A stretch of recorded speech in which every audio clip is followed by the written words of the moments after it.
শিবিরকে শিবির বললে তাদের খারাপ লাগে। জনগণ হচ্ছে হাসিনা আমল দেখছে, অনেক আমলই দেখছে, তো আরেকটা আমল বাকি আছে, ওইটা দেখলে শিক্ষা পাবে। আমরা জিতে যাইতাম আমাদের আইডিতে, বিশ্বাস করেন আমাদেরকে গাইলে শেষ করে দিত। আমি একজন শিক্ষার্থী হিসেবে যখন আমি ভোট দিতে যাই তখন আমি শান্তিমতোই দিয়েছি এবং হচ্ছে আমি দেখতে পেয়েছি যে তখন কোনো মারামারি লাগে নাই। তার মানে আমি শিক্ষার্থী হিসেবে আমার মনে হয় যে আমি ডাকসু 100% ফেয়ার হয়েছে, ফ্রি হয়েছে। ঢাকা বিশ্ববিদ্যালয় এমন একটা জায়গা যে এখানে হচ্ছে সবগুলা সংগঠনের মাথা থাকে এবং সেই সংগঠনগুলোর মাথা হচ্ছে খুবই বেশি ভালো একটা ফর্মে থাকে। তারা কিন্তু কোনো রকমের ভায়োলেন্সে যায় না, ডিরেক্ট কোনো কাজ করে না। RICL TMX, যুগের পর যুগ স্থাপনা থাকে মজবুত। যদি এমন কিছু আসে দেখবেন যে মানে এটা হবে হচ্ছে একটা স্লো পয়জনিং, পোশাকের দিক থেকে হবে হচ্ছে স্লো পয়জনিং। ঢাকায় তো তেমন এফেক্ট আমরা হঠাৎ দেখতে পারবো না। এই স্লো পয়জনিংয়ের মাধ্যমে হচ্ছে গ্রাম অঞ্চল থেকে শুরু হবে, অলরেডি হয়ে গেছে। তো এই যে যারা হচ্ছে হিজাব পরবে, যারা হচ্ছে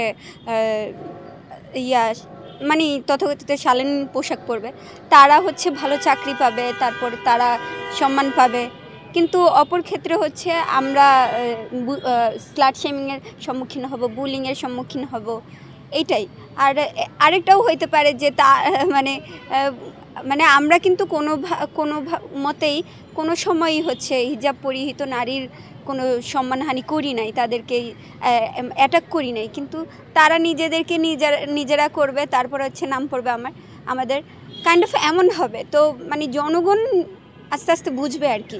জনগণ হচ্ছে হাসিনা আমল দেখছে, অনেক আমলই দেখছে, তো আরেকটা আমল বাকি আছে, ওইটা দেখলে শিক্ষা পাবে। আচ্ছা, এইটাই হচ্ছে গণতন্ত্র। গণতন্ত্রের মধ্যে যারাই নির্বাচনে উঠে আসছে তাদেরকে শুভকামনা জানাই এবং তারা যেন ক্যাম্পাসকে নিয়ে ভালো একটা কাজ করে সেটাও চাই। এবং শিবিরের যেই প্যানেলটা জিতে আসছে তারা হচ্ছে বলতেছে যে ইনক্লুসিভ, তারা হচ্ছে মানে সাধারণ শিক্ষার্থীদের প্যানেলে যারা দাঁড়াইছে তাদের সহ একটা লিস্ট দিয়েছে যেন তারা ভোট দেয়। তো সেই জায়গাটা আমি মনে করি যে মানে বেশিরভাগ মানুষই শিবির, এবং সেই জায়গায় হচ্ছে তাদেরকে শিবির বললে তো আবার ট্যাগ দেওয়া হয়ে যাবে। তো সেই জায়গাটা আমি মনে করি যে এই যে শিবিরের যেই ইনফেরিয়র কমপ্লেক্সিটি, যে শিবিরকে শিবির বললে তাদের খারাপ লাগে, এই জায়গাটা থেকে তাদেরকে বের হয়ে আসতে হবে।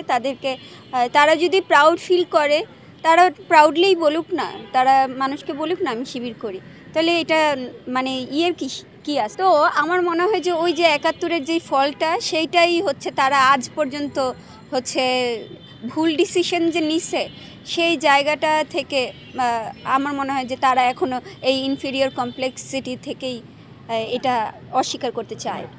ভাই অলরেডি আপনারা দেখেছেন যে তাদের মধ্যে যেই নারীরা আছেন, হ্যাঁ, তারা সব সময় পাশে বসেন। এবং হ্যাঁ, আমার মনে হয় কি আমাদের সমাজটা যেমন না পুরুষতান্ত্রিক সমাজে যা হয়, একটা স্বামী স্ত্রীর মধ্যে হচ্ছে স্ত্রী যদি স্বামীর কথা মেনে চলে তাহলে তাকে হচ্ছে সোনায় সোহাগা করে রাখবে। মানে কারো না কারো আন্ডারে থাকলে আপনাকে হচ্ছে অনেক বেশি প্রেইজ করা হবে, কুইন হিসেবে ট্রিট করা হবে। কিন্তু যখনই আপনি হচ্ছে সেলফ ডিপেন্ডেন্ট হবেন, তারপর হচ্ছে নিজের অধিকার নিয়ে সচেতন হবেন, আরও বেশি ভয়েস আকারে তৈরি হবেন, সেই জায়গাটা তখন হচ্ছে আঘাত হানবে আর কি। না, এই বিষয়ে আমার একটা কথা আছে যে ওই যে সাদিক কায়ুম, তারপর হচ্ছে ফরহাদ ভাইদের কিন্তু ছবি বিকৃত করা হয়েছে, সেইটার নিচে হচ্ছে সাবিকুন নাহার ওনার ইয়েতে এটা করা হয়েছে। সেটা মানে একদমই আমার মনে হয় যে উইমেন কার্ড খেলা হয়েছে, কারণ সাথে সাথে ওদের চেহারাও বিকৃত করা হয়েছে। কোনো পোস্টারে বা কোনো ব্যানারে সেটা মানে ছিঁড়ে ফেলা বা ফেলে দেওয়া, এইটার আমরা প্রতিবাদ জানাই। কিন্তু যেই উইমেন কার্ডটা খেলা হচ্ছে, আমার মনে হয় যে এটা শুধুমাত্র সিম্প্যাথি গেইন, এবং সব সময় তারা হচ্ছে এই সিম্প্যাথি গেম খেলতে খেলতে তারা রাজনীতি করে আর কি। দেখেন, নিরাপত্তার বিষয়টা মূলত ডাকসুর না, অবশ্যই প্রক্টরের, এবং প্রক্টর যতদিন না পর্যন্ত হচ্ছে তার টিমকে মানে কার্যকর করবে না, তারপর হচ্ছে প্রক্টর টিমে আমরা এমনও বলেছি যে উইমেন স্টাফ মানে নারীদেরকে অন্তর্ভুক্ত করা, সেটাও আজ পর্যন্ত দেখি নাই। এমনকি নির্বাচন কমিশনের কাছে যেই অভিযোগ দিয়েছি আমরা যে স্লাট শেমিংয়ের বিরুদ্ধে, সেটা আজ পর্যন্ত আমরা পাই নাই। তো প্রশাসন নট ভেরি স্ট্রং বলতে গেলে। তো আমরা মানে গণ অভ্যুত্থানের পরে এমন ধরনের প্রশাসন আমরা আশা করি নাই। আর মোরাল পুলিশিং তো মানে আগেও হয়েছে, এখনও হবে, এটাই তো স্বাভাবিক।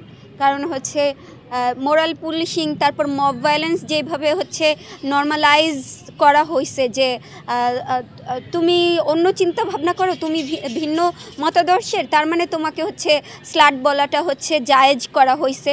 সেই জায়গাটা কিন্তু এখন ভাবতে হবে যে আমরা যে কোনো মতাদর্শেরই হোক, যে কোনো সংগঠনেরই হোক, সব নারীদেরকে এক হইতে হবে এবং এই জায়গাটা ভাঙতে হবে যে জেন্ডার বেসড স্ল্যাং, তারপর জেন্ডার বেসড যেই থ্রেডগুলো দেওয়া হচ্ছে, এইটা কোন সংগঠন সবচেয়ে বেশি ইনফ্লুয়েন্স করতেছে, কোন বেশি মানে তার উস্কানি দিচ্ছে, সেই জায়গাটা আমাদেরকে আইডেন্টিফাই করতে হবে। সেই জায়গাটা আমাদের সকল সংগঠন মিলে বসে নারীর এই জায়গাটা হচ্ছে সমাধান করতে হবে। দেখছেন যে ডাকসু নির্বাচনে জিতেছে আরণ্য হাও, কিন্তু ওই যে জাকসু নির্বাচনে 3 দিন ধরে হচ্ছে ভোট গোনাগুনি। ভাই এমন নির্বাচন যে ক্যাম্পাসের ছাত্র সংগঠনগুলোর মানে ছাত্র সংসদকে এত বেশি হাইপ তোলা হচ্ছে মিডিয়াতে, আমার মনে হয় যে এইটা কোনো না কোনোভাবে জাতীয় নির্বাচনে এফেক্ট করবে। এবং আমরা চাই যে জাতীয় নির্বাচনটাও যেন কোনো রকমের ভোট ডাকাতি, ভোট চুরি বা মারামারি এসবের মধ্যে যেন না হয়। একটা ভালো একটা নির্বাচন হোক। আমরা প্রথম ভোট দিব জাতীয় নির্বাচনে, সেই জায়গাটা আমরা আনন্দ নিয়েই যেতে চাই। এবং যারা হচ্ছে এই ভোটে হচ্ছে দখল করতে চাইবে তাদেরকে হচ্ছে বাকিরা হচ্ছে ঐক্যবদ্ধভাবে সেটা ট্যাকেল দিবে। আমাদের নিজেদের ব্যর্থতা, মূলত আমরা জয়ী হইতে পারি নাই, সেটা একটা হচ্ছে ব্যর্থতা। এবং সেই ব্যর্থতা, সাংগঠনিক ব্যর্থতা কাঁধে নিয়েই কিন্তু পরবর্তীতে আমাদের চলতে হবে। আমাদের এই নির্বাচনটার দিকে প্রশ্ন বেশি না তুলে আমাদের হচ্ছে সংগঠনকে বাড়াইতে হবে, আমাদের নিজেদের রাজনীতি প্রচার করতে হবে। সেই জায়গাটা বেশি করলে আমার মনে হয় যে বেশি ভালো হবে। তারা কি করবে শিক্ষার্থীরা দেখবে, তাদের প্রতিনিধিরা তাদের দাবি কতটা হচ্ছে অর্জন করতে পারবে, সেই জায়গাটা শিক্ষার্থীরাই পরবর্তীতে এই প্রশ্নের জবাব দিবে। আপনার না এমন কোনো অভিযোগও পাইনি। দেখেন, আমরা যদি ইনকেস আমরা জিতে যেতাম, আমাদের আইডিতে বিশ্বাস করেন আমাদেরকে গাইল্লায় শেষ করে দিত, কিন্তু আমরা শুভকামনা জানাইছি। সেই জায়গাটা আমরা যারা ভিন্নমতের আছি সবাই অনেক সুন্দর একটা আচরণ করেছি, এই ডাকসুকে মেনে নিয়েছি এবং সেই জায়গাটা সবার ক্ষেত্রেই কাম্য থাকে আর কি।